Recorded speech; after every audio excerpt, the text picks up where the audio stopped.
Marcus Bennett's hoodie clung damp against his back as he hurried down the empty side street. The weak glow of a single street lamp flickering above. The chill of January bit through the fabric. But what froze him faster was a harsh beam of headlights swinging across the asphalt. "Hey! Stop right there." A voice barked, sharp and commanding. Marcus froze. Officer Tom Reynolds stepped from his patrol car, hand hovering near his holster. His badge glinted in the halo of the street lamp. "Evening, sir. What are you doing out here at this hour?" Reynolds asked, voice casual, but eyes narrowing on Marcus's skin, his hoodie, the way his hands twitched at his sides. "I'm just heading home," Marcus replied evenly, trying to keep his calm. Reynolds laughed, a low, humorless sound.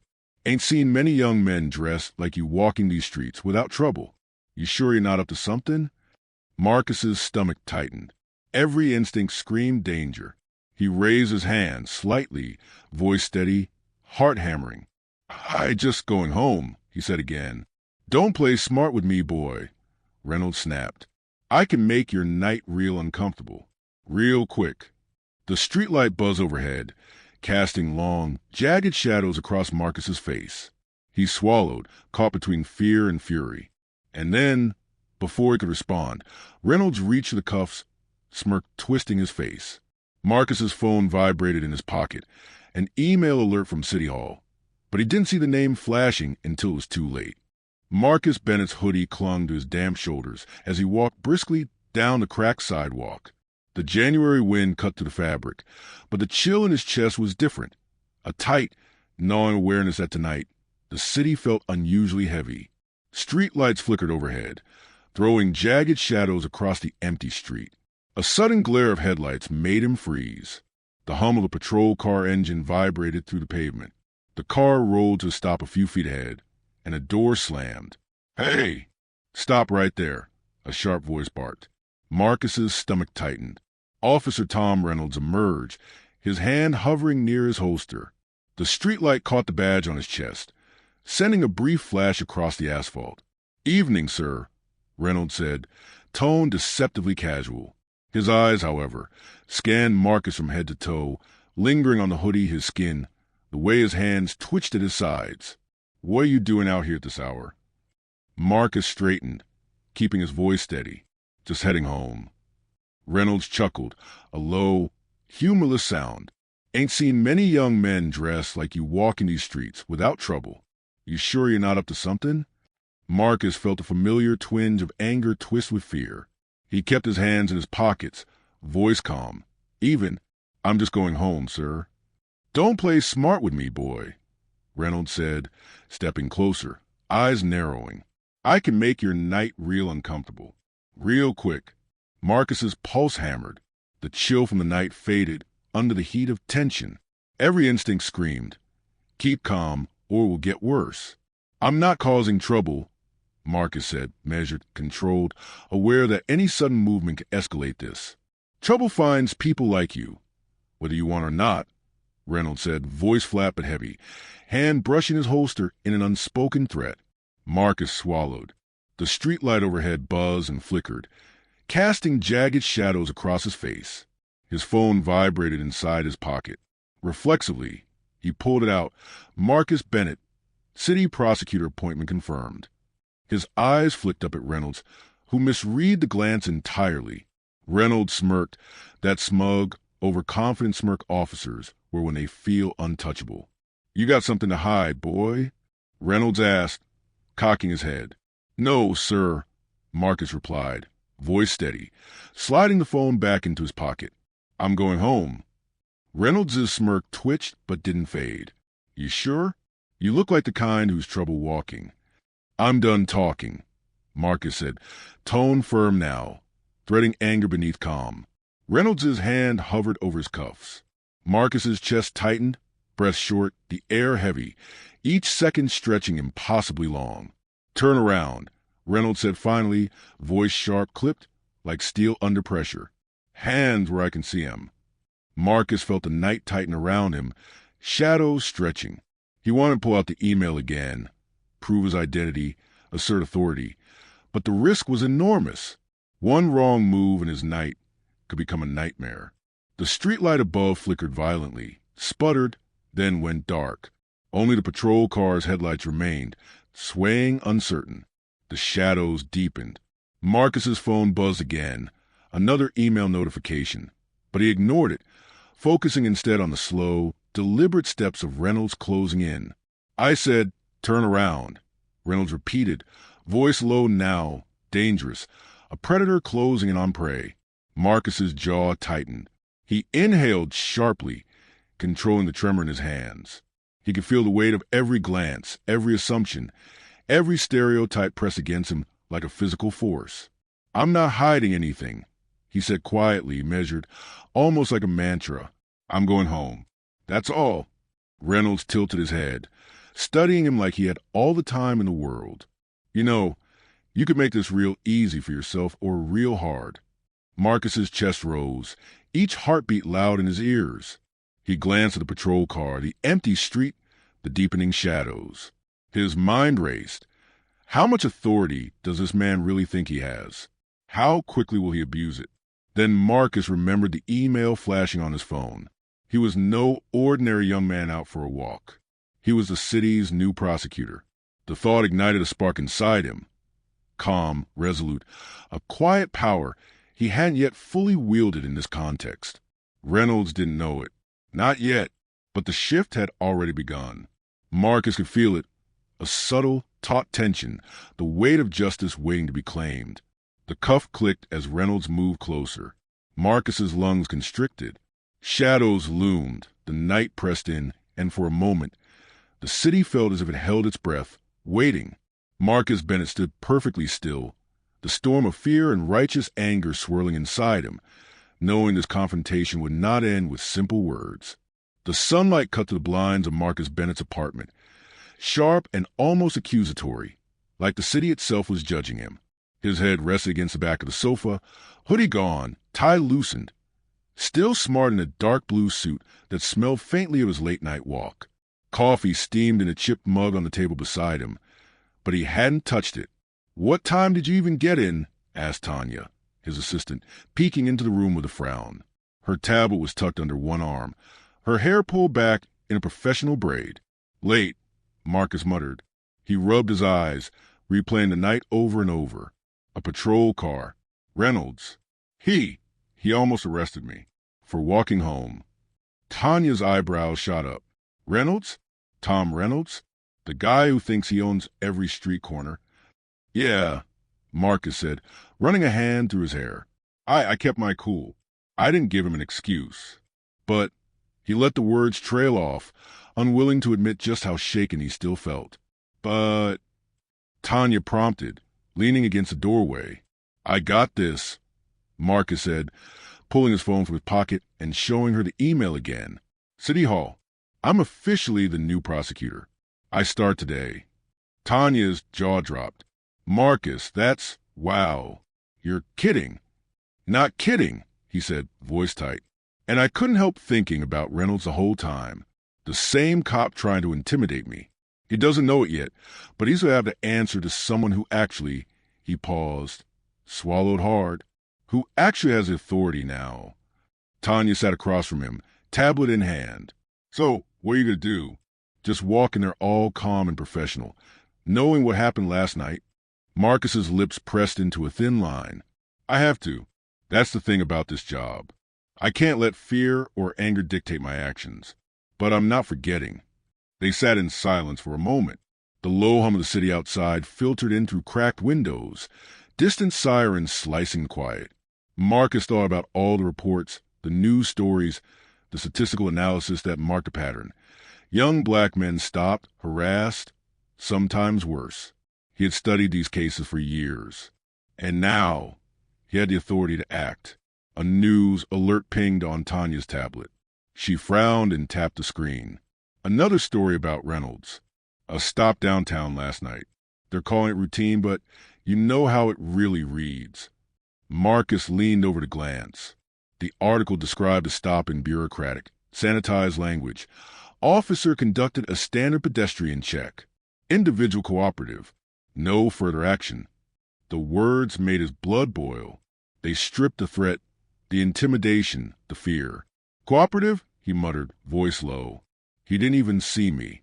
He assumed the worst because of how I look. He assumed crime in my hoodie. In me? Tanya nodded. Welcome to the system. You got the authority now, Marcus, but that system, it doesn't make it easy. Marcus ran a hand across the back of his neck, staring out the window at the gray city streets. I know, but I can make it better. I have to. For every person who's walking home tonight, wondering if someone like Reynolds will decide their fate before even knowing their name. There was a knock on the door. Marcus ignored it at first, eyes still scanning the streets. Another knock, then Tanya's voice. It's City Hall. They need you on a call before your first meeting. Marcus took a deep breath, shoving the last trace of panic down. He nodded, smoothing his jacket. Tell them I'll be there in 5. Tanya hesitated. You sure you're ready? First day, and it's Reynolds looming somewhere in the background. Marcus looked back at her, the weight of last night pressing on his shoulders, but determination tightening his jaw. I have to be ready. I've been ready. Fear is part of the night, yes, but action is daytime. And today I decide how to respond. Tanya nodded slowly, a trace of admiration in her expression. You've got this. Just watch yourself. Marcus's phone buzzed again. Another news alert. He ignored it. The city waited, and so did the work. He grabbed his keys, sliding them into his pocket, with a sense of ritual. Every step out the door felt heavy, weighted by the memory of Reynolds, the threat, the arrogance of a man who assumed power without accountability. But Marcus walked anyway. Calm, measured, determined. He stepped into the light of the street below, winter air biting but familiar. The hum of traffic, the distant conversations, the uneven clatter of city life. All felt sharper, more vivid than ever before. Last night's fear lingered, yes, but now the city was his courtroom, his authority, his responsibility. And Reynolds, unaware, still thinking he could intimidate, was about to meet the consequences of assuming the wrong man was just another hoodie. Marcus Bennett exhaled slowly, shoulders squared, and walked into the morning with a sense of quiet, relentless purpose. The precinct smelled of stale coffee, paper, and a faint acrid tang of vinyl from old patrol seats. Fluorescent lights hummed overhead, harsh and unforgiving. Officer Tom Reynolds leaned back in his chair, boots propped on the desk, tapping a pen against a stack of reports. Around him, the precinct bustled with routine, radios chirping, officers filing reports, and a quiet shuffle of boots across linoleum. So last night? Asked Officer Jenkins, peering over his monitor. He smirked, knowing Reynolds loved to boast. Reynolds shrugged, a slow, deliberate movement. Just a routine stop, he said, tone casual. His eyes glinted with pride as they darted toward the door where the others gathered. Guy was out past curfew, Hoodie looking suspicious. I handled it. Nothing more, nothing less. Jenkins raised an eyebrow. Suspicious how? Reynolds leaned forward, tapping the desk for emphasis. You know the type. Street smart. Thinks he can play innocent. Didn't know who I was. Didn't matter. I reminded him who's in charge. A few officers chuckled, some nodded, and one muttered, You keep doing your thing, man. Just don't get yourself in trouble. Trouble? Reynolds scoffed. I am the law. Trouble walks when I tell it to. He let the words hang, a casual arrogance that made the room quiet for a moment. But behind the bravado, there was a subtle tension. Something unsettled him, though he wouldn't admit it. Hey, check this, Jenkins said, pulling up a city news update. New prosecutor confirmed. Marcus Bennett. Starts today. Reynolds' eyes flicked up, casual at first, then narrowing as the name registered. Bennett. His voice was sharp now. That kid? The City Hall guy? Young. Green. He laughed, but it carried the brittle edge of disbelief. What does he know about the real streets? About enforcing law? One of the newer officers, Officer Lane, shrugged. He's got the job. That's all that matters, right? Reynolds scowled, leaning back again, boots on the desk. It matters because he's going to tell us what to do. I enforce the law. He decides how it's interpreted. A young punk thinks he's smarter than us. Jenkins smirked. Careful, Tom. Don't make this personal. You know how the brass loves complaints. Reynolds waved him off. I don't play politics. I play authority. And authority doesn't bow to a suit with a desk job. But as he leaned back, the small hairs on the back of his neck prickled. The news alert on his phone buzzed again. Bennett's official appointment announcement. Reynolds tried to dismiss it, scroll past, ignore the feeling that gnawed at him. But he couldn't. What's wrong with you? Jenkins asked, noticing the tight line around Reynolds' jaw. Nothing, Reynolds muttered, tapping his fingers against the desk. Just keep your eyes on the streets. That's all that matters. Even as he spoke, he couldn't shake the memory of last night. The kid had stared at him calm, not afraid, not flinching. Something about the way he carried himself, steady, measured, aware, had cut through Reynolds' sense of control. Reynolds, Lane said softly, glancing at the others, you think you might have overreacted? The word hung in the air, and for the first time, Reynolds felt a flicker of unease. He bristled, voice sharp. Overreacted? I enforce the law. If someone walks the streets looking like trouble, I stop them. That's my job. Jenkins rolled his eyes. Yeah, we know. Just don't get caught in a headline. That's all I'm saying. Reynolds snorted, muttered under his breath, but the words didn't carry conviction. Something gnawed at him. A vague sense that the city, this new prosecutor, and even the patterns of his own actions might catch up. He shoved the phone into his pocket, slammed a hand against the desk, and stood. Enough. I've got patrol. Streets aren't going to watch themselves. As he gathered his gear, he glanced back at the monitors showing city news and police reports. Marcus Bennett's name glared at him from several tabs. A chill ran down Reynolds' spine. He tried to ignore it, shoved it into the corner of his mind. But deep down, a quiet tension had begun. A premonition that authority wasn't absolute. That perhaps, for once, someone on the other side of the law might not be intimidated by him. Reynolds grabbed his jacket, muttering to himself, a prosecutor. What does a kid like that know about the real streets? The precinct buzzed around him, indifferent to the storm forming in one man's mind. Outside, the city waited, unaware that the balance of power had shifted, ever so slightly but irrevocably. And somewhere in the distance, Marcus Bennett was preparing to step into a world where men like Reynolds assumed they were untouchable. The elevator ride to City Hall felt longer than it was. Marcus Bennett pressed his palm against the polished metal walls, phone tucked under his arm. The reflection staring back at him was composed, calm, but the tension in his shoulders betrayed the storm inside. Today wasn't just another day at the office. Today was a first step in confronting the very system that had threatened him just hours before. Morning, Marcus. The voice came before he saw her. Tanya Bennett, no relation, his assistant and confidant, stood just outside the office doors, tablet in hand, a faint smile tugging at her lips.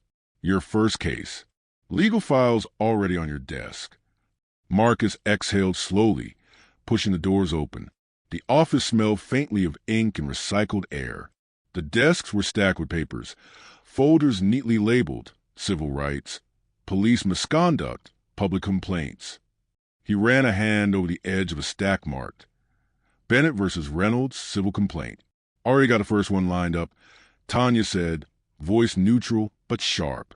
I think you'll find it familiar. Marcus raised an eyebrow, scanning the file. Familiar? The officer involved? She said lightly.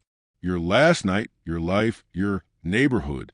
It's a complaint about racial profiling. Couldn't have asked for a more symbolic case. Marcus exhaled, setting the file on his desk. He ran his fingers along its spine, tracing the bold, typed letters. Perfect, he said quietly. Not perfect in the sense of fairness, but perfect in the sense of opportunity. The first battle, and it was personal, systemic, and urgent all at once. Tanya raised an eyebrow, noting the glint in his eye. Don't forget to be strategic. This isn't just about him. It's about precedent, public trust, and... Marcus nodded. I know. The office phone buzzed. Marcus answered. Bennett. Marcus, it's Chief Harrow. Morning. "I want to personally welcome you to your first day," said a gruff, formal voice. "I also want to make sure you are aware of the case file you received." Civil complaint.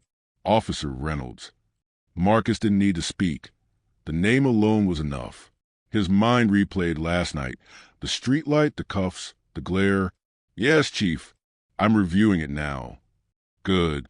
I trust you'll handle it judiciously. Keep the department informed." "Of course." "And Marcus." This one will draw attention. "I understand," Marcus said. Hanging up, he let out a slow breath, the weight of authority settling onto his shoulders. Tanya tilted her head. "So, what's the plan?" Marcus opened the folder. Inside, witness statements, dashcam transcripts, and officer logs chronicled the encounter. They weren't sanitized. They were factual. Yet even in the facts, he could see bias woven between the lines. Notes about suspicious behavior, mentions of furtive movements, repeated references to his hoodie. "First step," Marcus said, flipping through pages, "is to identify the systemic patterns. Not just Reynolds. This isn't one isolated event. It's part of a broader pattern of misconduct. That's what we target. Policy, procedure, accountability." Tanya nodded, scrolling through the digital files. "You think it'll make it to court?" Marcus's eyes darkened. "It will, but court isn't enough. This has to resonate beyond the gavel. It has to set an example. Reynolds thinks he can intimidate anyone. Tonight, he's about to learn that authority isn't the same as immunity." "Right," Tanya said softly. "Let's get started." They pored over the documents together. Marcus highlighted phrases, scribbled notes, and drafted opening statements. Dialogue between him and Tanya reflected not only strategy, but his emotional stakes. "Notice how he phrases every action as routine?" Marcus said, pointing at a line in the transcript. "It's the same tactic last night. Minimize, neutralize, frame suspicion as lawfulness. That's how bias hides in bureaucracy." Tanya nodded. "So your approach is—" "Expose it. Clear, undeniable. Tie it to policy. Show that assumptions based on race are not lawful, and they're not acceptable." Hours passed, the sunlight waning to the tall windows. Marcus worked tirelessly, interspersing legal analysis with personal reflection. He replayed last night's encounter, translating fear into methodical determination. By midday, his first motion draft was complete.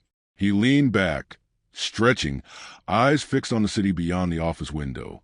Somewhere below, streets he knew well ran wide and indifferent, unaware of the shift that had begun. Tanya glanced up, smiling faintly. "You're calm, focused, like you've done this before." Marcus shook his head. "Never done this before. But I know the stakes. I know the system. And I know Reynolds. That's enough." Outside, the city pulsed with energy. Cars honking, people hustling, neon signs flickering. Inside, Marcus prepared to confront not just a single officer, but a culture, a pattern, a history of assumptions and unchecked authority. He exhaled slowly, steeling himself. Today, the first confrontation would take place, not in a street corner at night, but in the courtroom, under the eyes of the law, where the rules belong to reason and justice, not fear and prejudice. Marcus Bennett closed the file, eyes sharp. Let's make this count. The courthouse smelled of polished wood, leather, and antiseptic. The high ceilings echoed the faint shuffle of shoes and the distant murmur of clerks behind glass partitions. Marcus Bennett adjusted his tie as he stepped through the double doors, heart thudding, awareness sharp. Every sound, every movement carried weight. Today, the street's tension had migrated indoors. He glanced at the docket. Bennett versus Reynolds, civil complaint for racial profiling. Courtroom 3B, 9:30 a.m. The name alone felt like a challenge. He exhaled, steadying himself. Today, authority was not theoretical. It was tangible. Marcus entered the courtroom, the polished wooden benches reflecting the morning light, streaming through tall windows. As he scanned the room, his eyes froze on a familiar figure, slouched slightly, hands crossed over a badge and case files. Officer Tom Reynolds. The recognition was mutual. Reynolds's eyes widened, disbelief flashing across his face. Marcus, calm, collected, professional, stood at the front of the room, folder in hand, radiating authority. The power dynamic had shifted overnight, though Reynolds hadn't realized it yet. "Bennett," Reynolds said under his breath, voice tight, controlled but edged with incredulity. "Reynolds," Marcus replied evenly, stepping forward. His voice, though calm, carried weight, authority. "We meet under professional circumstances today." Reynolds' jaw tightened. "Professional? Huh? You're the prosecutor?" Marcus nodded. "I am. And today, we address more than just procedure. We address accountability." The bailiff called the courtroom to order, but Reynolds couldn't take his eyes off Marcus. The street-level intimidation that had worked last night, the casual smirk, the looming stance, had no purchase here. Marcus's calm professionalism, the weight of law behind him, unbalanced Reynolds in a way he hadn't expected. "Your Honor," Marcus began as the judge entered, robe sweeping the floor, eyes sharp behind wire-rimmed glasses. "Today, we examine a civil complaint brought by a citizen who experienced racial profiling. This is not merely a case of individual conduct. It reflects a pattern of systemic bias, and we are here to ensure the law protects all citizens equally." Reynolds shifted uncomfortably in his seat, whispering to a colleague. "What's he doing?" "Acting like a damn lecture." Marcus's opening statement was precise, dialogue interwoven with strategic pacing. He read excerpts from witness statements, highlighted discrepancies in officer reports, and carefully presented patterns of bias that Reynolds had tried to hide under bureaucratic language. Every phrase, every pause carried weight, not just legal but moral. "You see, Your Honor," Marcus continued, "this complaint documents an encounter where assumptions based on race, clothing, and presence alone dictated police behavior. This is not speculation. It is documented fact, corroborated by multiple sources." Reynolds' face flushed. He leaned back, arms crossed, tried to mask the unease growing inside him. This wasn't a hallway, where a smirk and a tone could dominate. This wasn't a dark street corner. Here, Marcus controlled the narrative, the procedure, the moral high ground. A murmured exchange occurred between Reynolds and his defense attorney, but Marcus ignored it, focusing entirely on the facts. He presented dashcam footage, highlighting pauses and gestures that revealed bias, showing Reynolds assuming guilt based on appearance. The courtroom was quiet. The hum of tension replaced the usual chatter. Reynolds' whisper escalated, almost audible. He's going too far." "That's..." Marcus cut through the tension, directing the judge's attention back to the evidence. "The law requires impartiality. Yet here, assumptions guided actions, not facts. Justice cannot allow this to continue." The judge leaned forward, eyebrows raised, fingers steepled. "Officer Reynolds, do you wish to respond?" Reynolds opened his mouth, then closed it, the words caught somewhere between ego and reality. I was following procedure," he finally said, voice uneven. Marcus's eyes locked on him. "Calm, deliberate," he replied. "Procedure is not above the law, and procedure, when applied through bias, becomes a weapon against the people it is sworn to protect." The courtroom air shifted, heavy with quiet judgment. Reynolds shifted in his chair, the certainty he carried last night stripped away in this public, professional arena. He tried to muster a smirk, but it faltered under Marcus's unwavering gaze. "Your Honor," Marcus continued, turning back to bench, "the complaint is clear, the evidence compelling. We seek not just acknowledgement of wrongdoing, but systemic accountability, so that authority cannot be misused under the guise of routine." Reynolds slumped slightly, realizing for the first time that Marcus Bennett, the young man in the hoodie, was not intimidated, was not fearful, and had the legal power to ensure consequences. Marcus paused, letting the weight of the statement linger. Every silence, every glance, was a reminder that the balance of power had shifted. The man who had threatened him on a dark street corner last night was now facing the authority of law, publicly and professionally. The bailiff cleared his throat, signaling the next phase. The judge's pen hovered over notes, ready to mark procedural steps, but all attention remained on Marcus.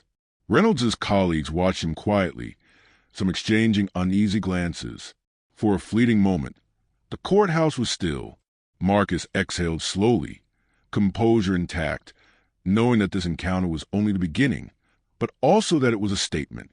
Authority could be challenged. Power could be held accountable. Justice could be served. And Officer Reynolds had just realized he was no longer untouchable. The newsroom buzzed with urgency, the air thick with coffee and the hum of computers. Reporters shouted across desks. Phones rang incessantly, and the soft glow of monitors cast pale light on faces both excited and anxious. Marcus Bennett sat across from Tanya in a small conference room, laptop open, the weight of the morning pressing against him. "The city is already picking up on this," Tanya said, scrolling through a live feed of news alerts. "Reynolds' stop from last night. Your case's front-page news. Young prosecutor takes on police officer in racial profiling case. They're calling it." Marcus didn't smile. He leaned back in his chair, fingers steepled. "Good. Let them report it accurately, or as accurately as they can. Public awareness is part of accountability." "But you know how this works," Tanya warned. "They'll frame it as conflict, sensationalize it, twist it. You've got to be careful, Marcus. This isn't just about the courtroom anymore." "I know," he said, voice low, steady. "But it's not fear that drives me. It's responsibility. And the public needs to see that patterns of bias have consequences." The office phone buzzed. Marcus answered. "Bennett." "Marcus, it's Chief Harrow," the voice said, strained. "I need you to be aware media coverage is escalating. Reynolds is making statements to reporters, claiming he followed protocol and was justified. People are divided." Marcus exhaled. "I understand, Chief. My responsibility is the law, not the headlines." Hanging up, he closed his eyes briefly, thinking back to the dashcam footage, witness statements, and Reynolds' own words. Every piece of evidence he had meticulously compiled now carried public weight. "I've got a reporter on the line," Tanya said, holding her tablet. "They want a statement about the case." "Your call." Marcus nodded, hands resting on the edge of the table. "Then we control the narrative responsibly. I will speak facts, not opinion. Highlight systemic patterns. Emphasize accountability. Nothing personal, though it's personal in principle." She smiled faintly. "You make it sound so calm. I'm impressed." The call connected, and a female reporter's voice filled the small room. "Mr. Bennett, can you comment on the allegations against Officer Reynolds? How do you respond to critics who say this is overblown?" Marcus leaned forward, measured, deliberate. "The allegations are not overblown. They are documented. They reflect a recurring pattern where assumptions about race guide actions rather than evidence. My duty is to ensure the law protects everyone equally, regardless of appearance, attire, or background. Justice is not selective. It is universal." There was a pause on the line, then a tentative. "And what about public perception?" "Public perception matters because accountability matters. Transparency matters. This is not about one individual alone. It is about a system that must be held to standard. That's what this case represents." Tanya scribbled notes, nodding at Marcus's calm, authoritative delivery. "Perfect. Concise. Clear. You're owning the message without losing focus on the principle." After the call, the newsroom exploded with activity. Alerts pinged, stories updated, and Reynolds' statements went live simultaneously. Headlines splashed across monitors. City prosecutor challenges officer on racial profiling. Public debate ignites over police stops. Comments poured in online, a mix of support, anger, disbelief, and debate. Reynolds, watching at the precinct on a monitor, scowled. "He's everywhere," he muttered. "How does one kid control the narrative like that?" A colleague shrugged. "Social media, press releases, public interest. Not everyone can be brushed off like last night." Reynolds slammed his fist on the desk. "I enforce the law. I shouldn't be scrutinized like this." "Times change, Tom," another officer said quietly. "You don't get to intimidate people anymore. Not him. Not with the city watching." Meanwhile, Marcus sat back in the conference room, absorbing the coverage. He felt no triumph, only focus. Each article, each clip, each social media update was a reminder that the work he'd begun was larger than himself. The stakes weren't just Reynolds. They were the patterns, the unchecked power, the fear instilled in countless citizens every night. Tanya leaned over, voice soft but urgent. You're handling this well, but remember, every word you give, every move you make, they're watching. Reynolds will try to spin this, discredit you. Be ready. Marcus exhaled slowly. I'm ready. I prepared. The law, facts, evidence, those are my shields. Nothing else matters. A news clip played on a nearby monitor, showing Reynolds standing outside the precinct, speaking to a crowd of cameras. He gestured emphatically, trying to reclaim authority. I follow procedure. Nothing personal. Law is law, he said, eyes scanning the lens nervously. Marcus watched, noting every twitch, every falter in tone. The arrogance from last night was still there, but it wavered under scrutiny, under the light of public and legal accountability. He turned to Tanya, voice quiet but firm. This is only the beginning. Public pressure, courtroom authority, systemic accountability, they all converge. Reynolds is about to find out what happens when law and justice align. Outside, the city continued its ceaseless hum, unaware of the small shifts taking place. A young prosecutor stepping confidently into the glare of public attention, a police officer realizing the streets were no longer his domain alone. Marcus Bennett exhaled, the newsroom buzz behind him fading to a background hum. Today, the law was his voice. Today, systemic bias faced its first real scrutiny. And Officer Reynolds, no matter how loud he protested, could no longer operate in shadows.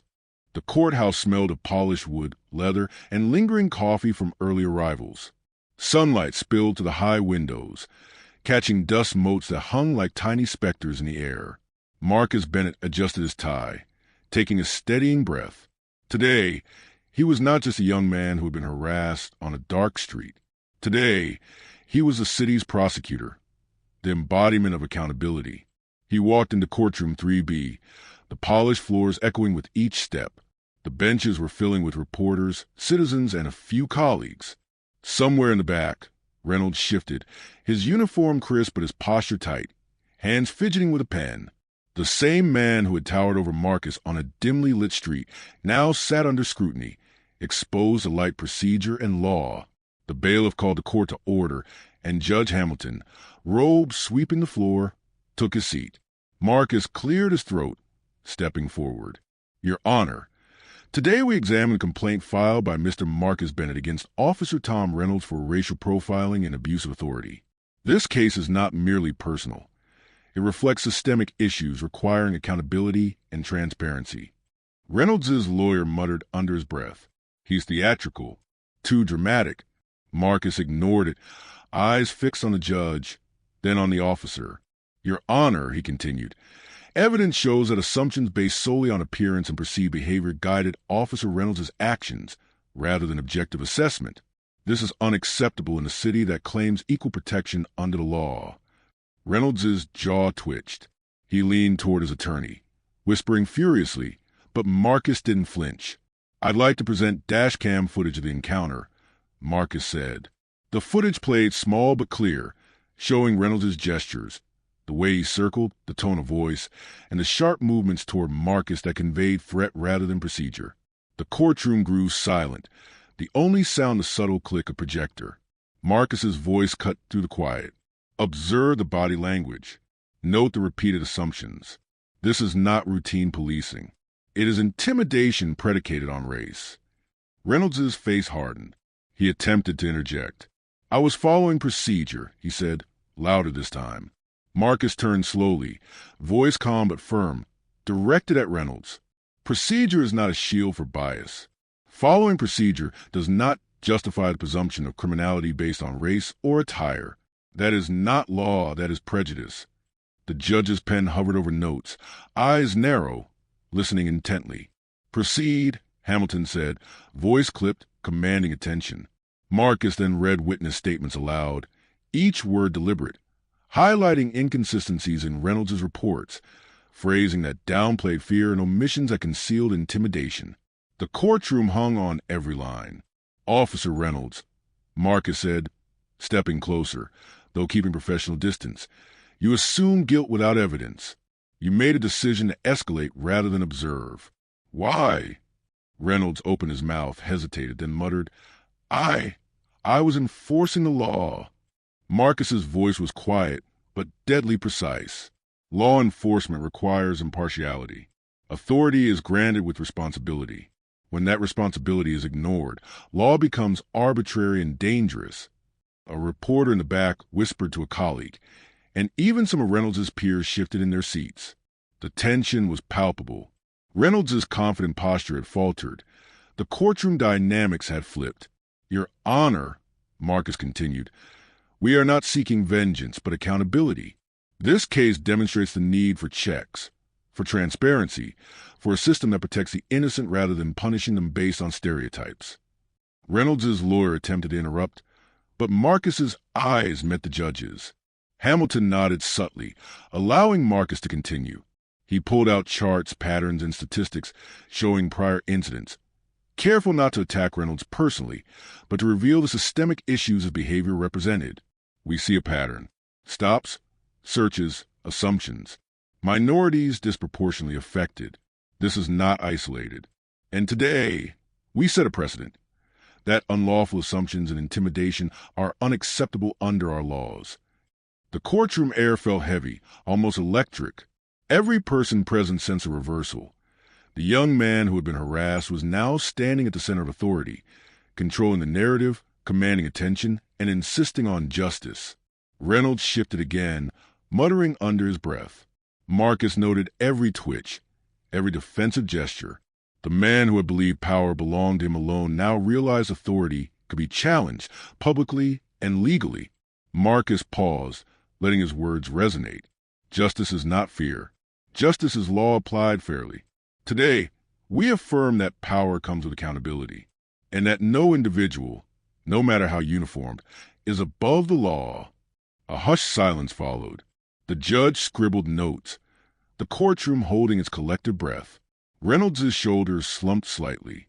Even without a formal verdict, the power shift was evident. The officer who had once dictated outcomes through intimidation now sat exposed, a man confronted by law, fact, and moral scrutiny. Marcus stepped back, chest rising and falling steadily. Today was more than a case. It was a statement. And the city, watching through courthouse doors, media feeds, and now systemic eyes, was taking note. The first strike for accountability had landed. The newsroom lights were bright, relentless, reflecting off glass walls and chrome fixtures. Cameras clicked, microphones hummed, and the low murmur of voices filled every corner. Marcus Bennett walked in with Tanya by his side, folder clutched tightly, the air of authority around him now unmistakable. Today wasn't about the courtroom. It was about the court of public opinion. Marcus. They're already rolling, Tanya said, nodding toward the press pit, where journalists adjusted cameras and scribbled notes. Everyone wanted to comment on the Reynolds case. Marcus exhaled, smoothing his tie. Then we give them clarity. Facts, patterns, accountability. Nothing more. Nothing less. A reporter stepped forward, microphone poised. Mr. Bennett, can you comment on the ongoing investigation into Officer Reynolds? Many in the public are questioning police practices. What's your response? Marcus looked directly at the lens, voice steady, measured, authoritative. The investigation confirms what many already know. Racial profiling and abuse of authority persists when unchecked. Officer Reynolds' actions are symptomatic of a broader pattern. Systemic failures that allow assumptions based on race to dictate enforcement. He paused, letting the weight of his words settle. This isn't about one individual alone. It's about accountability, transparency, and the obligation of law enforcement to uphold justice fairly. The public deserves officers who act within the law, not above it. A camera flashed, capturing every nuanced expression. A second reporter chimed in, voice skeptical. Some say this is personal, that your confrontation with Reynolds on the street influenced the case. How do you respond? Marcus tilted his head, gaze unwavering. Personal experience informs awareness, but evidence guides action. This case is built on documented facts, dashcam footage, witness statements, prior complaints. My role is to ensure the law protects everyone equally. That is a standard we apply, not personal grievance. Behind him, Tanya jotted notes, nodding at precision. The media's attention was intense, but Marcus exuded calm. Every question, every probe, reinforced the very principle he was defending: scrutiny and accountability. Meanwhile, Officer Reynolds watched the live feed at the precinct, his jaw clenched, fingers tapping the desk nervously. "How is everywhere?" he muttered under his breath, eyes darting across the screen. "He's framing it like we don't follow the law." A fellow officer leaned closer. "Tom, you misjudged this. You underestimated him. Public attention, evidence. It's all stacked against you now." Reynolds slammed his fist on the desk. "Stacked against me? I enforce the law. I shouldn't be scrutinized like this." The newsroom continued its cadence. Marcus's words, calm and deliberate, echoed beyond the room, into homes, offices, and city streets. Social media amplified every line, every phrase dissected, shared, debated. The narrative had shifted. The officer who had once seemed untouchable was now facing both legal consequences and the unforgiving glare of public accountability. Tanya leaned close. "Marcus, they're asking for a sit-down interview. Long form. They want your take on systemic reform." Marcus nodded. "We'll do it. Facts first, solution second. Keep it grounded. Show that accountability isn't just punitive. It's corrective, preventive." The interview began. Marcus walked through patterns of misconduct, proposed policy reforms, and emphasized transparency measures. He referenced Reynolds' case as a pivotal example without making it personal, highlighting instead the broader systemic failures. Each sentence landed like a measured strike, firm, precise, and morally resonant. Reynolds, meanwhile, had retreated to a corner of the precinct, phone pressed to his ear, voice tense. "Captain, I don't know what to do. The press, the public, Bennett's spinning it. Everyone's watching. I didn't mean for it to get." "You assumed power without accountability, Tom," the captain said flatly. "Now you're learning the consequences. The law isn't optional, and neither is transparency." Back in the newsroom, a montage of footage showed Reynolds' prior stops, dashcam highlights, and interviews with citizens previously intimidated. Marcus's calm commentary tied it all together, exposing a clear, undeniable pattern. Authority wielded without oversight had consequences, both legal and reputational. By the end of the segment, Reynolds' credibility had visibly frayed. Comments flooded in across social media. Debates, outrage, and calls for accountability.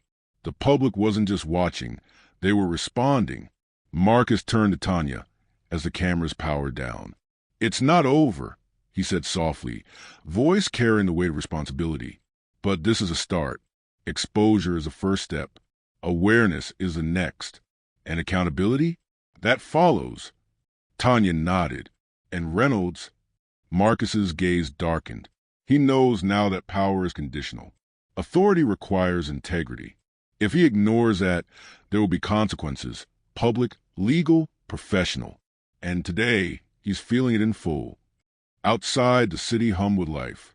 But now, there was a ripple, a shift. Streets, precincts, and offices alike had witnessed the truth. Unchecked power could be challenged. Systemic bias could be exposed. Authority had limits, and those limits had just been demonstrated. Marcus Bennett exhaled, a quiet determination settling over him. He hadn't sought vengeance. He hadn't sought attention.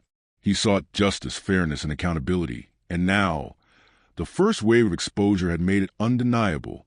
And Officer Reynolds, once confident in his unchecked authority, had no choice but to reckon with the consequences of his actions. The courthouse was quieter now, the bustle of reporters replaced by the low murmur of officials and the shuffled papers. Marcus Bennett entered Courtroom 3B with measured steps, the folder in his hand heavier than its contents. Today's proceedings would not just settle one case. They would send a message to an entire system. Officer Reynolds sat at the defense table, shoulders tense, hands folded over his badge.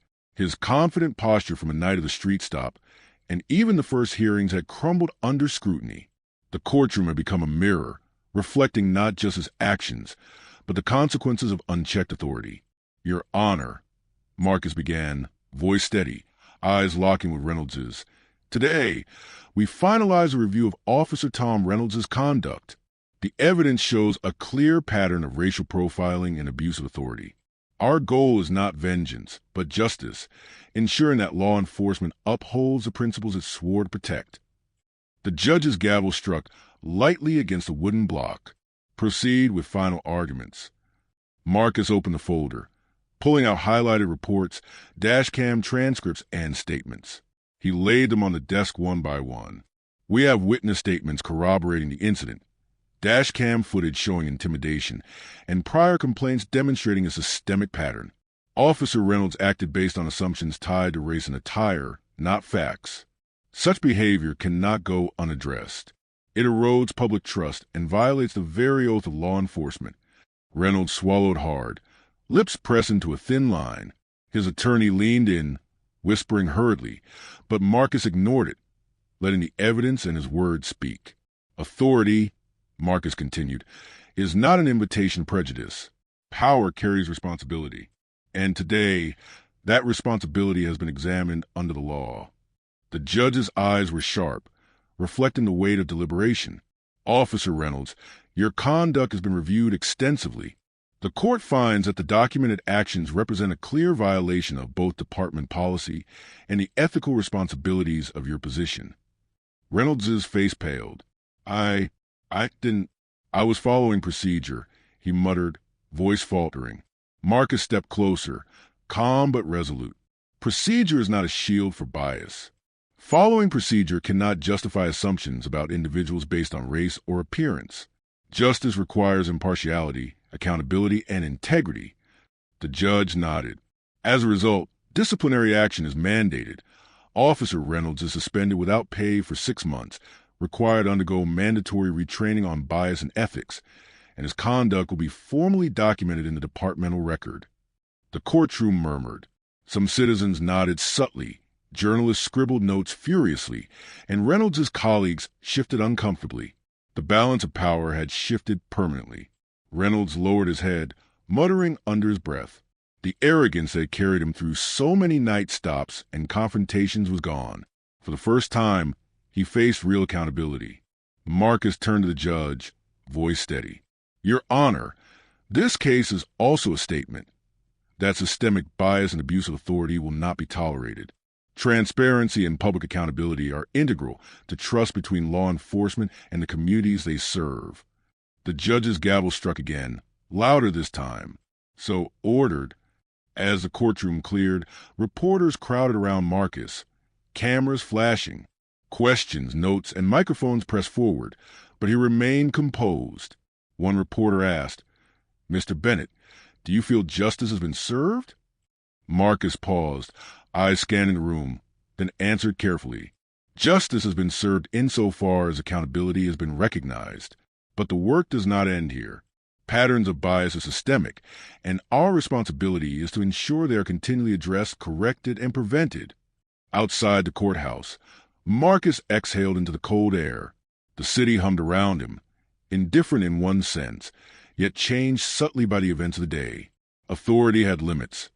Justice had teeth, and the streets, once silent witnesses to fear, had witnessed consequence. Tanya joined him, arm brushing his shoulder. You did it, she said quietly, admiration in her eyes. You turned fear into accountability and bias into transparency.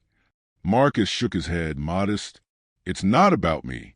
It's about the system, the people affected, and making sure that power cannot be assumed without responsibility. Today was a start. Reynolds watched from the courthouse steps, distant but visible, his uniform crisp, but his posture deflated. The suspension notice in his hand felt heavier than any badge could carry. The man who had believed authority meant untouchable power now understood its fragility. Inside, journalists typed furiously. Online, social media buzzed with commentary, analysis, and debate. Marcus's words echoed beyond the walls, a reminder that oversight and accountability were non-negotiable. As the afternoon sun dipped behind tall buildings, Marcus and Tanya walked down the courthouse steps together. Tomorrow, Marcus said softly, we continue to work. Policies, training, transparency. This is just one chapter. Tanya smiled faintly. One chapter. but a significant one. You've made history here today. Marcus exhaled, watching pedestrians pass. Hoodies, suits, backpacks, uniforms, all moving through the city oblivious to the ripple of justice that had passed. History isn't just headlines, he said. It's accountability, it's integrity, and it's ensuring that fear no longer defines who walks these streets. For the first time in days, Marcus felt a quiet relief tempered by awareness. Justice had been served, Reynolds had faced consequence, but the emotional cost lingered. The fear, the intimidation, the awareness of systemic flaws, those were not gone. They would require vigilance, resilience, and continued commitment. And as the city hummed on, Marcus Bennett walked forward, resolute, aware that power must always be questioned, accountability must always be demanded, and justice must always prevail.